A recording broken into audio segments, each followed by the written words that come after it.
स्वर सुधा मंच पर प्रस्तुत है रामायण के प्रमुख पात्र। आज हम जानेंगे श्री राम सखा सुग्रीव के बारे में। बाली और सुग्रीव दोनों सगे भाई थे। दोनों भाइयों में बड़ा प्रेम था। बाली बड़ा था, इसलिए वही वानरों का राजा था। एक बार एक राक्षस रात्रि में किष्किंधा में आकर बाली को युद्ध के लिए चुनौती देते हुए घोर गर्जना करने लगा। बलशाली बाली अकेला ही उससे युद्ध करने के लिए निकल पड़ा।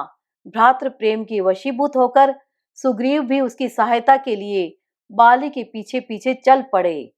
वह राक्षस एक बड़ी भारी गुफा में प्रविष्ट हो गया। बाली अपने छोटे भाई सुग्रीव को गुफा के द्वार पर अपनी प्रतीक्षा करने का निर्देश देकर राक्षस को मारने के लिए गुफा के भीतर चला गया। 1 मास के बाद गुफा के द्वार से रक्त की धारा निकली। सुग्रीव ने अपने बड़े भाई बाली को राक्षस के द्वारा मारा गया जानकर गुफा के द्वार को एक बड़ी शिला से बंद कर दिया और किष्किंधा लौट आए। मंत्रियों ने राज्य को राजा से विहीन जानकर सुग्रीव को किष्किंधा का राजा बना दिया। राक्षस को मारकर किष्किंधा लौटने पर जब बाली ने सुग्रीव को राज्य सिंहासन पर राजा के रूप में देखा तो उसके क्रोध का ठिकाना न रहा। उसने सुग्रीव पर प्राणघातक मुष्टिक प्रहार किया। प्राण रक्षा के लिए सुग्रीव ऋष्यमुख पर्वत पर जाकर छिप गए। बाली ने सुग्रीव का धन, स्त्री आदि सब कुछ छीन लिया। धन स्त्री के हरण होने पर सुग्रीव दुखी होकर अपने हनुमान आदि 4 मंत्रियों के साथ ऋष्यमुख पर्वत पर रहने लगे। सीता जी का हरण हो जाने पर भगवान श्री राम अपने भाई लक्ष्मण के साथ उन्हें खोजते हुए ऋष्यमुख पर्वत पर आए। श्री हनुमान जी श्री राम लक्ष्मण को आदर पूर्वक सुग्रीव के पास ले आए और अग्नि के साक्षित्व में श्री राम और सुग्रीव की मित्रता हुई। भगवान श्री राम ने एक ही बाण से बाली का वध करके सुग्रीव को निर्भय कर दिया। बाली के मरने पर सुग्रीव किष्किंधा के राजा बने और अंगद को युवराज पद मिला। तदंतर सुग्रीव ने असंख्य वानरों को सीता जी की खोज में भेजा।